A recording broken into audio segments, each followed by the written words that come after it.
Hello students, welcome to Checkbook Chemistry classes. Okay, so today's topic, lecture number 6, chemical properties of amines. Okay, in previous classes we have discussed about the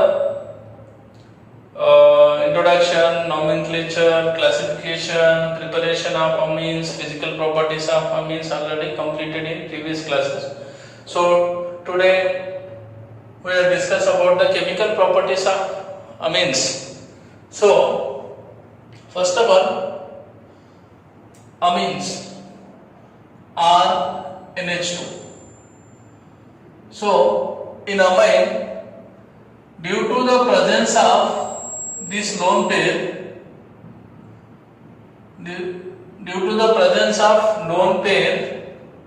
on nitrogen atom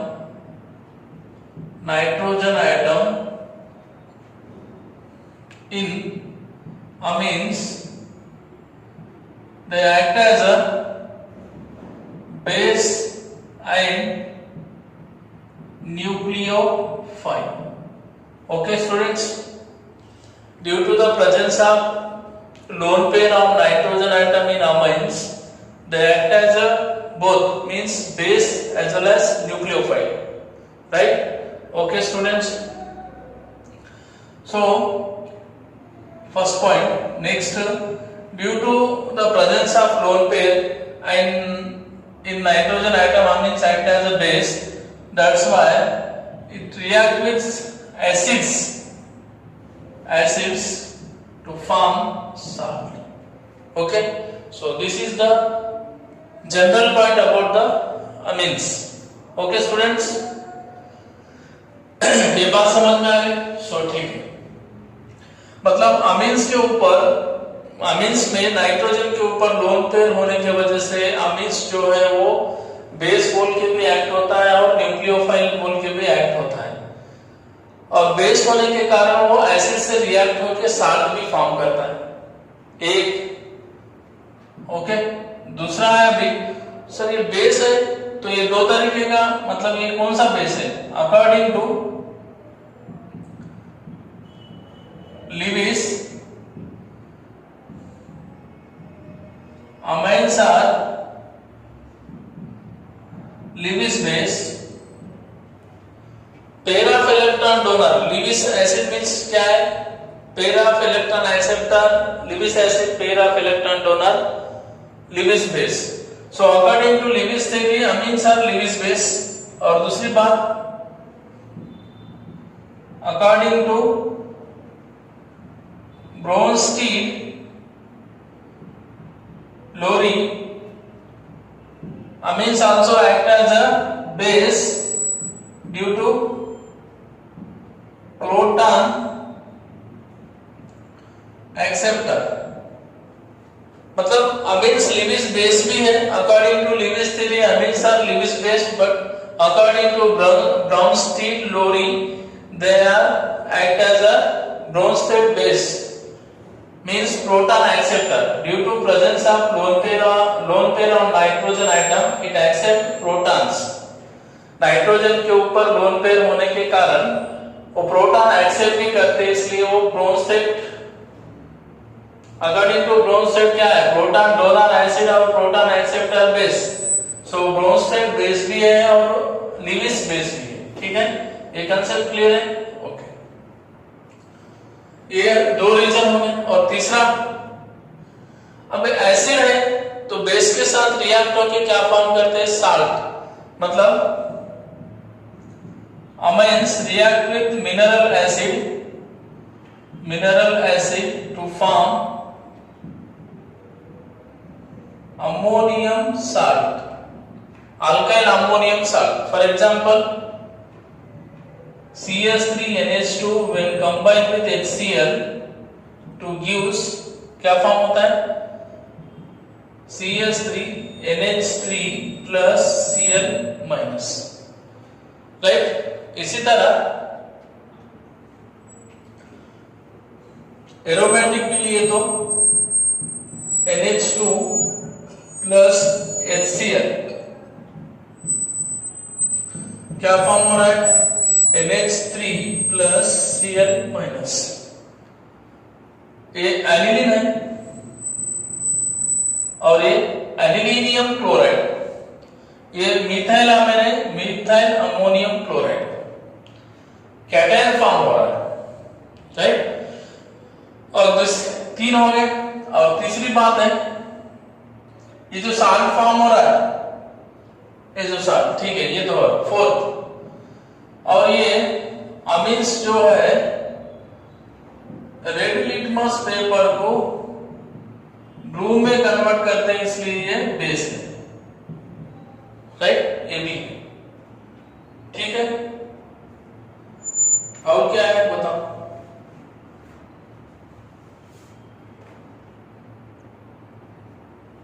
ठीक है। अब ये 5th point है, ये जो salt form हो रहा है CH3NH3 प्लस Cl माइनस, जो अमोनियम साल्ट फॉर्म हो रहा है, वो फिर से NaOH या फिर KOH के साथ, एक्वस NaOH या KOH के साथ रिएक्ट होता है, तो फिर से क्या होता है, CH3NH2, ये OH माइनस प्रोटॉन एक्सेप्ट कर लिया, Na प्लस Cl माइनस निकल गए, NaCl प्लस H2 इस तरह।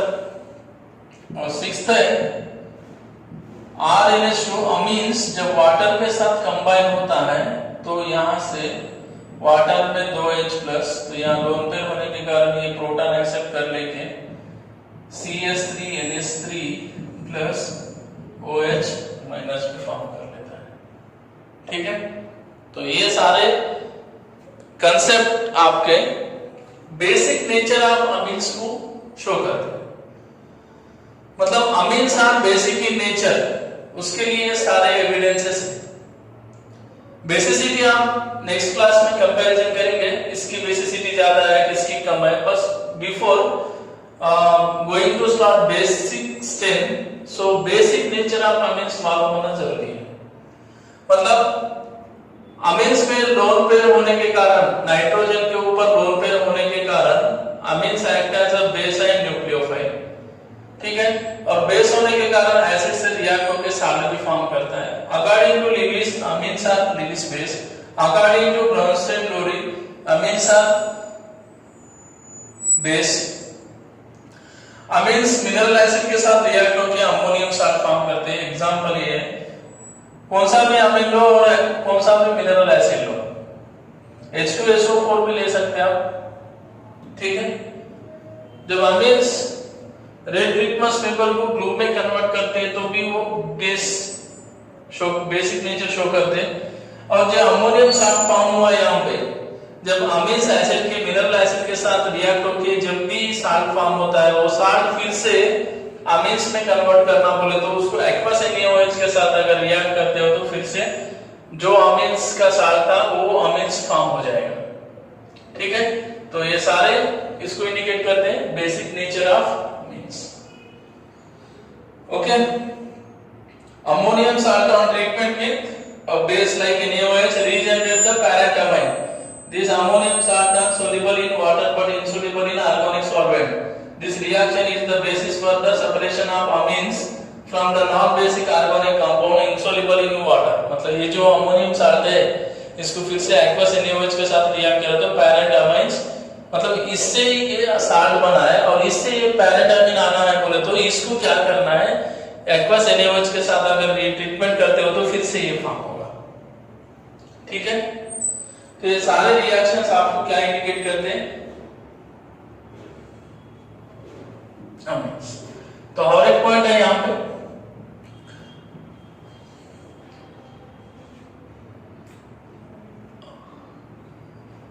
और एक बात है यहाँ पे कि अमीन्स जो है, amines are less basic than alkali. NaOH KOH से ज्यादा बेसिक नहीं है, कम बेसिक है, ओके। जैसे कि अभी RNH2 प्लस वाटर के साथ जब कंबाइन होते हैं तो RNH3 plus OH minus, right. तो ये फॉर्म होता है, तो इसको K इक्वल, वो पता है ना, कॉन्सेंट्रेशन ऑफ प्रोडक्ट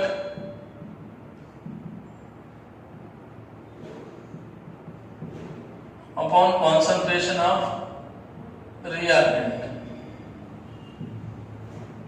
वाटर तो कांस्टेंट है, तो वाटर को अगर आप बाहर निकाल दो, वाटर को अगर बाहर निकाल दिया मतलब वाटर कांस्टेंट है, तो यहां पर क्या होगा RnH3 plus OH minus upon concentration of amines.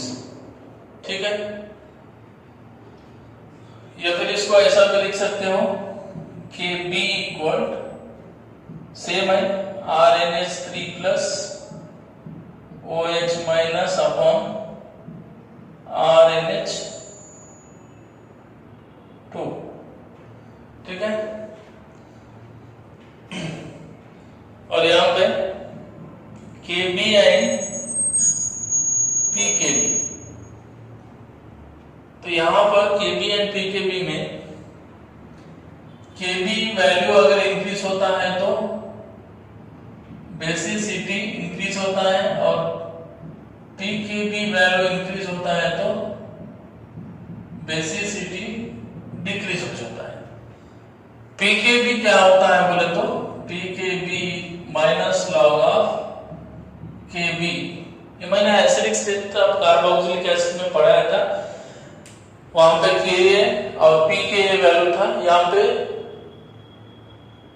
Kb Pkb।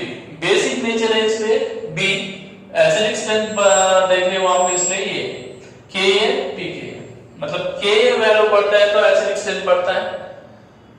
इसी तरह Kb वैल्यू इंक्रीज होता है तो बेसिक स्टेट भी इंक्रीज होता है, और Pkb वैल्यू इंक्रीज होता है तो बेसिक स्टेट डिक्रीज हो जाता है। ठीक है, यहां तक क्लियर? ये जस्ट बेसिक पॉइंट है बच्चों, ये सारा बेसिक पॉइंट है, सिंपल है, कुछ भी नहीं है। Amines are basic in nature. Amines basic nature में क्यों है? यही रीजन से बेसिक नेचर में कि लोन पेयर नाइट्रोजन के ऊपर लोन पेयर होने के कारण अमीन्स आर बेसिक, और न्यूक्लियोफाइल बेस होने के कारण एसिड से रिएक्ट होकर साल्ट फॉर्म करते हैं। और according to Lewis theory amines are Lewis base, according to Bronsted also amines are basic. Mineral acid के साथ रिएक्ट होकर अमोनियम साल्ट फॉर्म करते हैं, और ये अमोनियम साल्ट को फिर से एक्वस सॉल्यूशन एक्वस NaOH के साथ जब रिएक्ट करते हैं तो पैरेंट अमीन्स फॉर्म होता है। ठीक है, रीजनरेट होते हैं, और जब ये वाटर से रिएक्ट होता है तो अमोनियम साल्ट ऑफ बेस है OH माइनस फॉर्म होता है। तो OH माइनस क्या है? स्ट्रॉन्ग बेस है as compare to amines, means alkali NaOH KOH जो भी है वो स्ट्रॉन्ग बेसिस है अमीन्स के कंपैरिजन में। और Ka Pka वैल्यू में अगर आपको अमीन्स की बेसिसिटी देखना है तो Kb वैल्यू अगर इंक्रीज होता है तो बेसिसिटी इंक्रीज होती है, Pkb वैल्यू अगर इंक्रीज होता है तो बेसिसिटी डिक्रीज होती है। Kb और Pkb ऑपोजिट होते हैं। ठीक है, समझ में आया?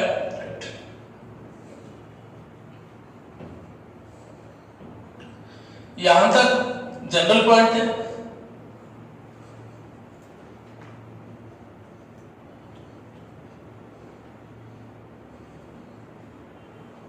अभी यहां से आपका स्टार्ट होगा बेसिसिटी, बेसिक स्ट्रेंथ देखना है आपको। मतलब अगर आपको डिफरेंट डिफरेंट अमीन्स है, प्राइमरी अमीन्स है, सेकेंडरी अमीन्स है, टर्शियरी अमीन्स है, तो सारे अमीन्स बेसिक नेचर में होते हैं, बट नाइट्रोजन के ऊपर जो हाइड्रोजन्स होते हैं वो डिफरेंट होने के कारण डिफरेंट डिफरेंट प्रोडक्ट फॉर्म करते हैं। ठीक है, तो उनका बेसिक नेचर भी डिफरेंट होता है, देखेंगे अभी कंपैरिजन स्टडी करेंगे। So basic strength of amines, basic strength of amines. ठीक है, तो यहां पे थोड़ा सा आपको ध्यान से पढ़ना होगा एक्वस फेज और गैसेस स्टेट में। पहला स्टडी करेंगे, पहला ही निकाल देंगे basic strength of NH3, ammonia भी बेसिक है, कमा प्राइमरी कमा secondary and tertiary amines in gas phase, ये बात गैस स्टेट की बात हो रही है यहाँ पे। एग्जाम में आपको अगर बेसिक स्ट्रेंथ पूछता है तो ध्यान से देखना, गैस फेज में पूछ रहा है या फिर एक्वस फेज में पूछ रहा है। दूसरा एक कंसेप्ट है सेम इसी तरह, वो बाद में डिस्कशन करेंगे, पहले यहाँ पे देखो बच्चों। अब एक बेसिक पॉइंट बता रहा हूं, उसके ऊपर डिपेंड, उसके ऊपर ये रहो। देखो अमीन्स मतलब किस अमोनिया लो या फिर अमीन्स लो या फिर प्राइमरी अमीन्स लो या फिर सेकेंडरी लो या फिर टर्शरी लो, इसके ऊपर जो है ये लोन पेयर की अवेलेबिलिटी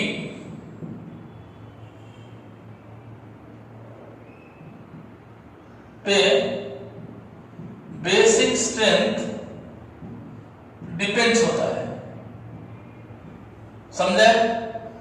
मतलब नाइट्रोजन के ऊपर जो लोन पेयर है वो कितनी ज्यादा अवेलेबल है उस पर डिपेंड होता है बेसिक स्ट्रेंथ, मतलब strong base weak base decide करना है।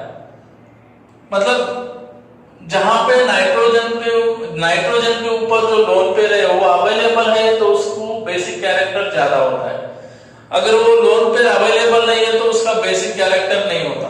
क्यों बोले तो ये लोन पेयर ही नहीं है तो प्रोटोनेशन नहीं होगा। ठीक है, ठीक है ना? तो इसके लिए आपको ये बात याद रखना है, अवेलेबिलिटी ऑफ लोन पेयर। समझ में आ रही बात? जितना ज्यादा लोन पेयर अवेलेबल है उतना उसकी बेसिसिटी ज्यादा होगी। मतलब ऐसा लिख सकते हो, basicity is directly proportional to availability of lone pair. इस कंसेप्ट पे चलो भैया, देखो यही वाला है। और दूसरा आपको बताऊंगा, ठीक है, वो नेक्स्ट। अब इस पे समझ में आ जाएगा। तो देखो अभी NH3 है, NH3 यहां पे लोन पेयर है, यहां पे RN यहां पर भी लोन पेयर है, RN RH यहां पर भी लोन पेयर है, और RN R यहां पर भी लोन पेयर है। तो अभी देखो यहां पर 3 हाइड्रोजन आइटम है, यहां पे एक अल्काइल ग्रुप है। तो जो भी R ग्रुप है, अल्काइल ग्रुप कौन सा कैरेक्टर होता है? अल्काइल ग्रुप क्या बोल के एक्ट होते हैं? इलेक्ट्रॉन रिलीजिंग ग्रुप, मतलब प्लस आई इफेक्ट शो करते, प्लस आई इफेक्ट शो करते। अल्काइल ग्रुप्स कौन सा इफेक्ट शो करते? Plus I, means electron donating groups, electron donating groups. तो देखो यहाँ पे बच्चों आराम से देखो, यहाँ पे एक अल्काइल ग्रुप है, यहाँ पे 2 अल्काइल ग्रुप है और यहाँ पर 3 अल्काइल ग्रुप है। ठीक है, तो अभी यहाँ पर हाइड्रोजन है, हाइड्रोजन तो डोनेट नहीं कर सकता, इसकी नाइट्रोजन के ऊपर जो लोन पेयर है उसकी अवेलेबिलिटी बढ़ा नहीं सकता, जितना है उतना है। मतलब अमोनिया में नाइट्रोजन के ऊपर जो लोन पेयर है उतने ही लेंगे, कम भी नहीं हो सकते और ज्यादा भी नहीं हो सकते। बट यहाँ पर इसके कंपैरिजन में नाइट्रोजन के ऊपर तो लोन पेयर है ही, और उसके साथ साथ यहाँ से क्या हो रहा है? इलेक्ट्रॉन डोनेशन हो रहा है। अल्काइल ग्रुप इलेक्ट्रॉन्स को डोनेट कर रहे हैं, किसको? नाइट्रोजन को। मतलब यहाँ पर लोन पेयर की अवेलेबिलिटी और बढ़ रही है एज कंपेयर टू अमोनिया। समझ में आ गया? फिर नेक्स्ट केस में यहाँ एक ग्रुप है तो यहाँ पर और 2 ग्रुप है, मतलब यहाँ एक ग्रुप से डोनेशन हो रहा था तो यहाँ पे 2 अल्किल ग्रुप से डोनेशन होगा, और यहाँ पर 3 अल्किल ग्रुप से डोनेशन होगा। तो कहां पर लोन पेयर की अवेलेबिलिटी ज्यादा है? इस वाले केस में, मतलब ये टर्शियरी अमाइन है, ये सेकेंडरी अमीन है और ये प्राइमरी अमीन है और ये अमोनिया है। तो अभी आपको बेसिक स्ट्रेंथ अगर पूछा इन गैसेस फेज में अगर बेसिक स्ट्रेंथ पूछता है तो सबसे स्ट्रॉन्गेस्ट कौन सा है? टर्शियरी अमीन्स, उसके बाद में सेकेंडरी अमीन्स, उसके बाद में प्राइमरी अमीन्स और लास्ट में अमोनिया। ठीक है, अब आप कौन सा भी अमीन्स लो, अगर आपको मैंने कौन सा भी अमीन्स दे दिया समझो सेकेंडरी, प्राइमरी, टर्शियरी, तो उसमें आपको देखना है कि प्राइमरी है या सेकेंडरी। अगर आपका टर्शियरी अमीन्स है और सेकेंडरी है तो इसमें कौन सा बेसिक स्ट्रॉन्ग बेस है? Tertiary amines. मतलब ये कंसेप्ट आपको अप्लाई करना है। ठीक है, basic strength of amines in gaseous phase में ये होगा, मतलब इंडक्टिव इफेक्ट। अल्किल ग्रुप्स, सारे के सारे अल्किल ग्रुप्स कौन क्या बोल के एक्ट होते हैं? प्लस आई इफेक्ट शो करते हैं। Plus I effect means electron donating group.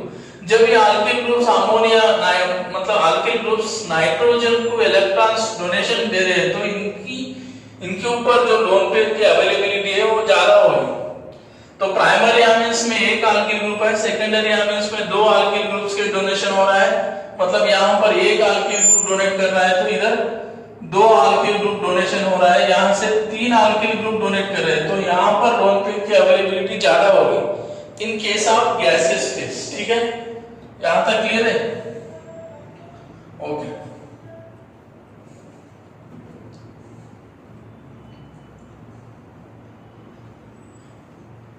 तो ये हो गया अपना गैसेस फेज। ठीक है, आपको आंसर करना है। फॉर एग्जांपल के लिए आपको इस तरह दिया CH3CH2 NH2A B, CH3CH2 CH2 NH CH3 और CH3CH2 CH2 NH CH3CH3। सो कौन सा बेसिक सबसे स्ट्रॉन्ग बेसिक नेचर किसका है? तो ये देखो, ये टर्शियरी अमीन है, ये सेकेंडरी अमीन है, ये प्राइमरी अमीन है। तो सबसे ज्यादा बेसिक स्ट्रेंथ टर्शियरी, बाद में पहला C, बाद में B, बाद में A। सो ये हो गया बेसिक स्ट्रेंथ, बेसिसिटी। ठीक है, तो ऐसे बहुत सारे फैक्टर्स इफेक्ट करते हैं। मैंने जस्ट सिंपल गैसेस फेज में बताया आपको, अभी आपको देखना है एक्वस फेज में। ठीक है, देखेंगे वो। नेक्स्ट हेडिंग लगा basic strength, basicity of amines. ठीक है, तो अभी सेकंड अभी जो पॉइंट है बहुत ही इंपॉर्टेंट है, वेरी वेरी इंपॉर्टेंट। देखो भैया, अगर आपको नीट JEE में क्वेश्चन सॉल्व करना है, CET हो या फिर कुछ भी हो, आपको दो एरिया फिक्स एग्जैक्टली क्वेश्चन आ सकते हैं। Acidic strength of carboxylic acid phenol उसके ऊपर, और दूसरा basic nature of amines. Definite question है, एवरी ईयर क्वेश्चन है। तो अगर आपके कंसेप्ट क्लियर है तो आपको ये क्वेश्चन मिस नहीं होगा। ठीक है, तो ये हो गया। अभी नेक्स्ट हेडिंग है अपना basic strength of amines in aqueous solution. अब एक्वस सॉल्यूशन बोले तो वाटर में। तो एक बात याद रखो पहला बच्चों, जब भी कौन सा भी अगर अमीन होगा, NH3 हो या फिर NH2 प्राइमरी हो या फिर सेकेंडरी, जब वाटर के साथ कंबाइन होता है तो RNH3 प्लस फॉर्म होता है प्लस OH माइनस। तो ये हो गया कॉन्जुगेट एसिड, ये बेस था तो ये कॉन्जुगेट एसिड हो गया। अब ये कॉन्जुगेट एसिड जितना स्टेबल होगा, अगर ये कॉन्जुगेट एसिड जितना स्टेबल होगा उतना ही बेसिसिटी क्या होगी, इंक्रीज होगी। ठीक है, ये कंसेप्ट। चलो, अरे यार बेसिक नेचर बोले तो क्या, लोन पेड की अवेलेबिलिटी इंक्रीज होना। अब जब इन लोन पेड की अवेलेबिलिटी ज्यादा है तो वो क्या करेगा, प्रोटॉन एक्सेप्ट करेगा ना। मतलब यहां ले लो, यहां कुछ एक प्रोटॉन है H+, तो ये एक्सेप्ट करके कॉन्जुगेट एसिड मतलब अमोनियम साल्ट में कन्वर्ट होगा, कैटायन में कन्वर्ट होगा। और जब ये कैटायन है, नाइट्रोजन के ऊपर पॉजिटिव चार्ज है ना, तो ये कैटायन में कन्वर्ट होगा। अब कैटायन की स्टेबिलिटी अगर ज्यादा है तो स्टेबल है। मतलब बेसिक स्ट्रेंथ आप किस पे डिपेंड है, इसके स्टेबिलिटी के ऊपर डिपेंड है। अगर ये स्टेबल है तो बेसिक स्ट्रेंथ इसकी ज्यादा है, अगर ये स्टेबल नहीं है तो इसकी बेसिक स्ट्रेंथ कम हो जाएगी। ठीक है, ओके। तो अभी basic nature of amines in aqueous solution, ठीक है, ओके ओके। तो यहां पर आपको देखना है, अभी देखो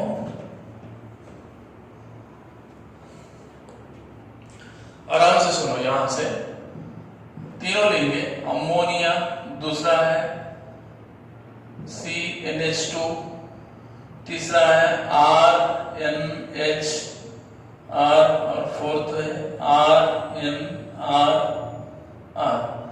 तो देखो बच्चों, आराम से सुनो, ये है अमोनिया, ये है प्राइमरी अमाइन और ये है सेकेंडरी अमाइन और ये है टर्शियरी।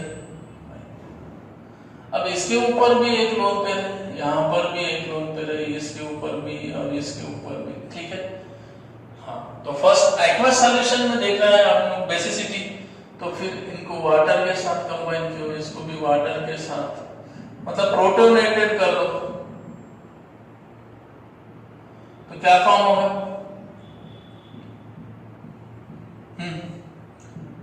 NH4 प्लस, अब ये OH माइनस छोड़ दो, तब यहां पे ले लो, अगर आप और परेशान हो जाएंगे। H plus proton after protonation, ठीक है। तो यहां पर RnH3 प्लस हुआ, यहां पे R ये लिखना है NHR और एक H आ गया प्लस। नेक्स्ट यहां पर R और इधर H, ये प्लस। ओके, ठीक है, ये हो गया। मतलब देखो बच्चों, basicity of amines in gas phase में अगर देखते हो तो सीधा इंडक्टिव इफेक्ट से बता दो। मतलब जितने ज्यादा डोनेटिंग ग्रुप उतनी उसकी बेसिसिटी, मतलब एक्वस गैसेस फेज में होगा। मैंने इससे पहले बताया था आपको, गैसेस फेज में जितने ज्यादा डोनेटिंग ग्रुप उतना उसकी बेसिसिटी ज्यादा। ठीक है, आपको ही पता है electron donating group basic strength को बढ़ाते हैं और electron withdrawing group basic strength को डिक्रीज करते हैं। तो गैसेस फेज में आपको सिर्फ इंडक्टिव इफेक्ट से बेसिसिटी डिसाइड करना है, बट आपको basic strength of amines in aqueous solution में आपको बेसिसिटी डिसाइड करना है। किसकी ammonia, primary amine, secondary amines और टर्शियरी अमीन्स की। ठीक है, समझ में आ रही बात। तो जब भी आप अमीन्स को वाटर के साथ रिएक्ट करोगे तो वो अमोनियम साल्ट में कन्वर्ट होगा। अब इस साल्ट की, ये कॉन्जुगेट बेस बोला था मैंने, ये कॉन्जुगेट एसिड है, conjugate acid, Ca means conjugate acid, ये भी कॉन्जुगेट एसिड, ये भी कॉन्जुगेट एसिड है, ये भी कॉन्जुगेट एसिड है। ठीक है, अब इनकी स्टेबिलिटी पे डिपेंड करता है कि वो कितने स्ट्रांग बेस है। तो एक्वस सॉल्यूशन में, आराम से सुनो, एक्वस सॉल्यूशन में बेसिसिटी को डिसाइड करने के लिए तीनों फैक्टर लगते हैं। पहला इंडक्टिव इफेक्ट म्हणजे प्लस आई इफेक्ट्स, दूसरा हाइड्रेशन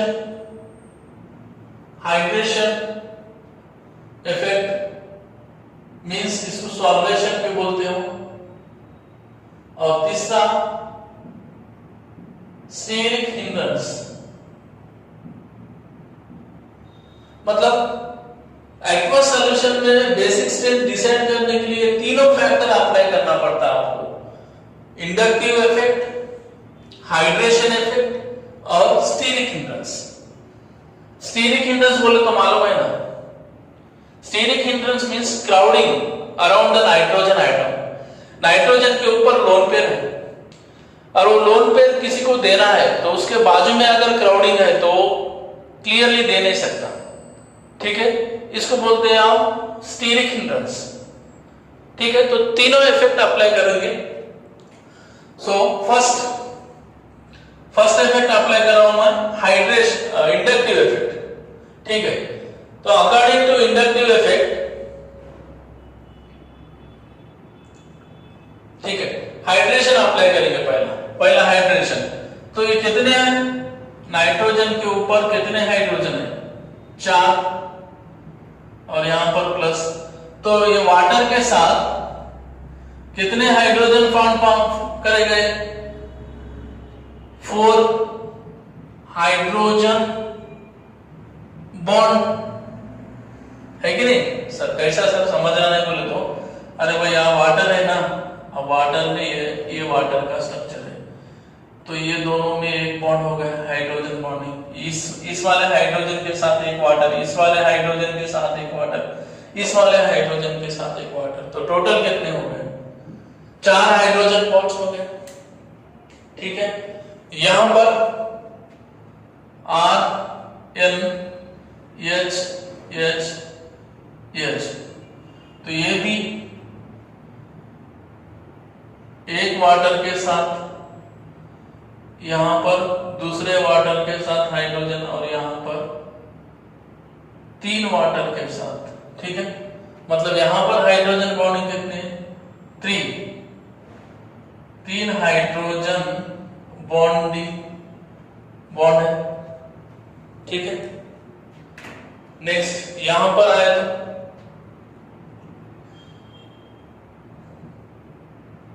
यहां पर एक हाइड्रोजन है, 2 हाइड्रोजन है इसके ऊपर, तो इसके साथ एक H2O, इसके साथ एक H2O, ठीक है। तो मतलब कितने hydrogen bonding, 2 hydrogen bonding. Next अभी लास्ट है R और यहाँ पे H, इसके ऊपर प्लस, तो यहाँ पर H2, मतलब 1 हाइड्रोजन बॉन्ड, ठीक है। ये हो गया hydration effect. First effect hydration, right, ठीक है, क्लियर है, यहां तक क्लियर है, ओके। समझ में नहीं आ रहा, अमोनिया है, इसके ऊपर एक लोन पेयर है, जब प्रोटोनेशन होगा तो NH4 प्लस होगा, उसी तरह प्राइमरी अमीन्स जब प्रोटोनेशन होगा तो ये फॉर्म होगा, सेकेंडरी अमीन्स में ये, इसमें ये कन्वर्ट होगा। जब ये फॉर्म होने के बाद यहां पर नाइट्रोजन के ऊपर 4 हाइड्रोजन है तो 4 वाटर मॉलिक्यूल के साथ हाइड्रोजन बॉन्डिंग कर सकते हैं, यहाँ पर 3 हाइड्रोजन है तो 3 वाटर मॉलिक्यूल के साथ, और यहाँ पर 2 हाइड्रोजन है तो 2 हाइड्रोजन बॉन्डिंग वाटर के साथ, यहाँ पे एक ही हाइड्रोजन है तो एक वाटर के साथ हाइड्रोजन बॉन्डिंग फॉर्म करते हैं। मतलब जितने ज्यादा हाइड्रोजन बॉन्डिंग उतना वो कॉन्जुगेट एसिड स्टेबल, समझ रहा है। तो इसमें सबसे स्टेबल कौन है, मोर स्टेबल, पहला, ये दूसरा, ये तीसरा, और ये सबसे least stable. So according to hydration और सॉल्वेशन, ओके, यहां तक क्लियर है, ठीक है। मतलब हाइड्रेशन इफेक्ट से, हाइड्रेशन इफेक्ट अकॉर्डिंग टू, अब यहां पे लिख रहा हूं, देखो, अकॉर्डिंग टू हाइड्रेशन इफेक्ट सबसे ज्यादा और स्ट्रॉन्ग बेस कौन है? अरे मैंने बताया ना, जब भी अमोनिया हो या फिर अमीन्स हो, जब प्रोटॉन एक्सेप्ट करके कॉन्जुगेट एसिड में कन्वर्ट होते हैं तो उसके कॉन्जुगेट एसिड की स्टेबिलिटी जितनी ज्यादा उतना वो स्ट्रॉन्ग बेस। तो अकॉर्डिंग टू हाइड्रेशन इफेक्ट ये स्टेबल है, मतलब ये सबसे स्ट्रॉन्ग बेस है। सबसे स्टेबल ये है, बाद में सेकंड वाला, ये थर्ड वाला, ये फोर्थ। तो जो सबसे स्टेबल है उसकी बेसिसिटी ज्यादा। तो according to hydration effect strong base कौन है? अमोनिया, और उससे थोड़ा वीक प्राइमरी अमीन्स, और उससे थोड़ा वीक सेकेंडरी, और सबसे वीक टर्शियरी अमीन्स। होगा ये? ठीक है, यहां तक क्लियर है बच्चों? अब आपको एक इफेक्ट हो गया, अब दूसरा इफेक्ट देखना है आपको। दूसरा क्या है आपके पास? Steric hindrance.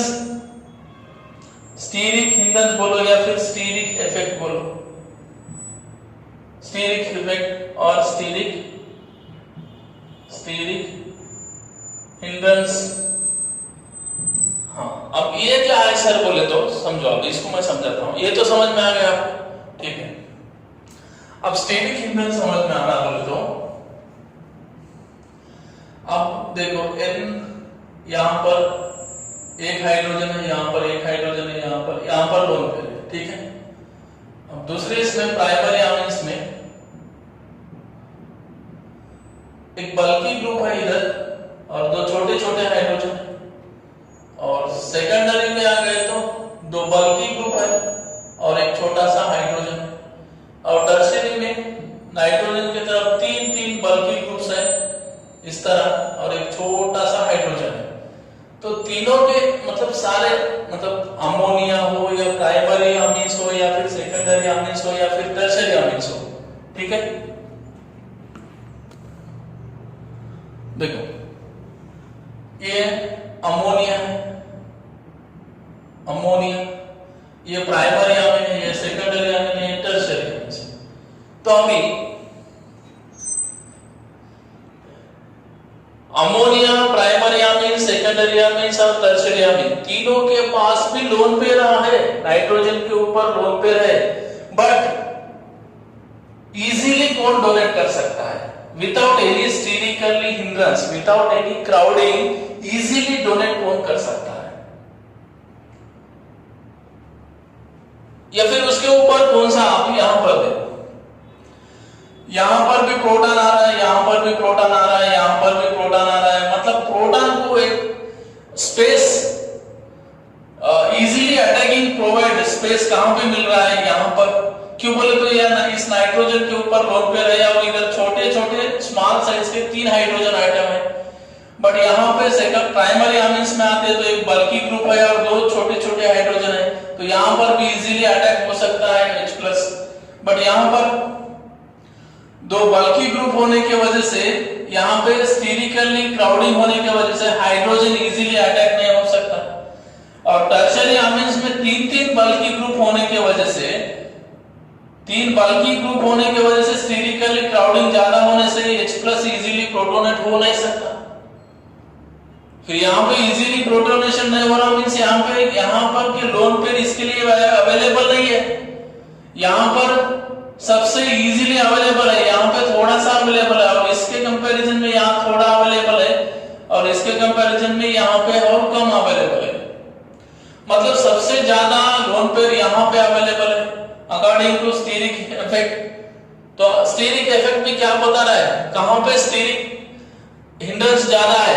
यहां पर ज्यादा है, मतलब जहां पे स्टीरिक हिंड्रेंस ज्यादा है वो अमीन्स की बेसिसिटी कम होगी, और जहां पे स्टीरिक हिंड्रेंस कम है वहां उसकी बेसिसिटी ज्यादा होगी।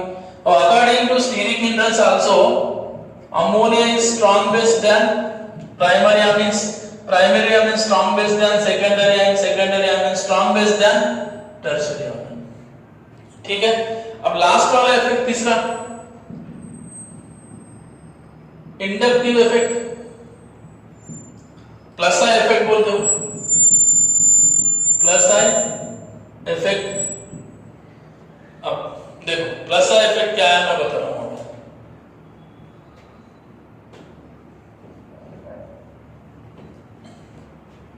देखो NH3 होगा ये, RNH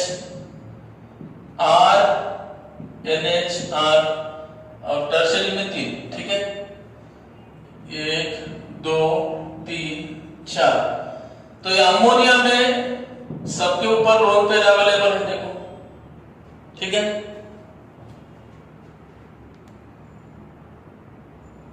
लोन पेयर सबके ऊपर अवेलेबल है, तो अवेलेबिलिटी कहां पे ज्यादा है? ये एक डोनेटिंग ग्रुप है, यहां पे 2 डोनेटिंग ग्रुप है, यहां पे 3 डोनेटिंग ग्रुप है। मतलब अकॉर्डिंग टू इंडक्टिव इफेक्ट कौन सा स्ट्रॉन्ग बेस है? Tertiary. So according to inductive tertiary I mean strong base than secondary, secondary strong base than primary, primary strong base than ammonia, ठीक है। तो अभी यहां आपका आंसर आना है, तो आंसर तो नहीं आ रहा,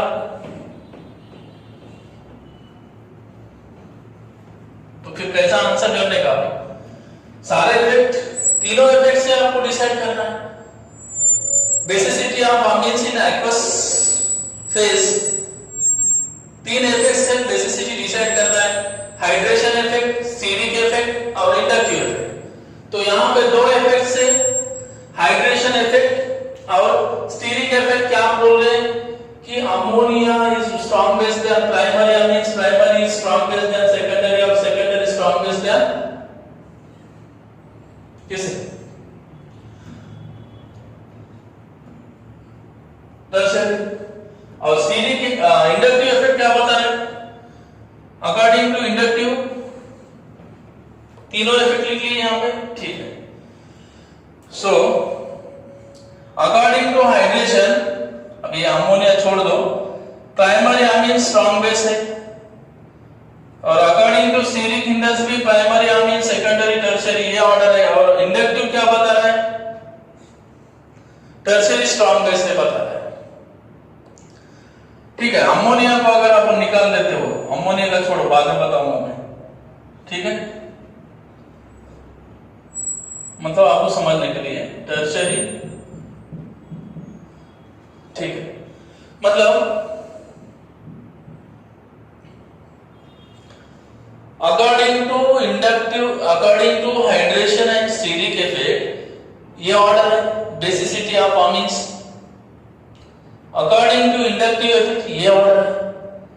तो फिर देखो, दोनों इफेक्ट, तीनों इफेक्ट, मतलब 3 इफेक्ट में 2 इफेक्ट एक ऑर्डर बता रहे हैं और एक इफेक्ट दूसरा ऑर्डर बता रहे हैं। मतलब तीनों में ये दोनों हाइड्रेशन और स्टीरिक इफेक्ट क्या बोल रहे हैं कि ऑर्डर प्राइमरी, सेकेंडरी, टर्शरी, पर स्टीरिक इंडक्टिव इफेक्ट क्या बता रहा है? टर्शरी अमीन स्ट्रॉन्ग बेस है। तो फिर आपस में ये झगड़ रहे हैं, आपस में लड़ाई कर रहे हैं, तो दोनों में कॉमन कौन है? देखो कॉमन कौन है? मतलब दोनों किसके लिए झगड़ रहे हैं? प्राइमरी और टर्शरी के लिए झगड़ रहे हैं। बस दोनों में, मतलब तीनों इफेक्ट में सेकेंडरी, सेकेंडरी कांस्टेंट है। तो फिर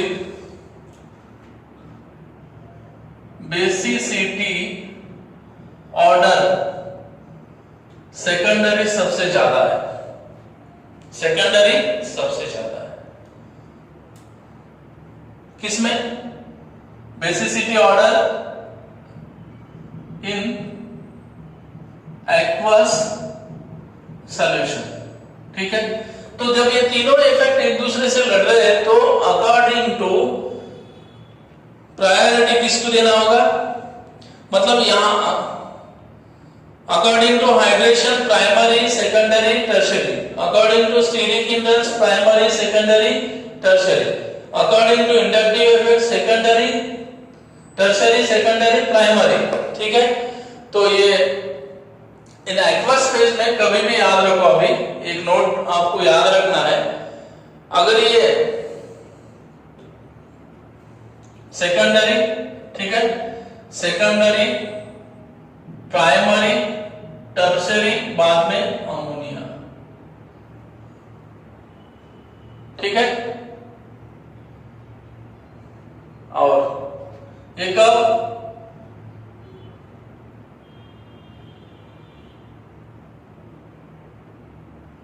एसपीटी, एसपीटी बोल के याद रखो, इन केस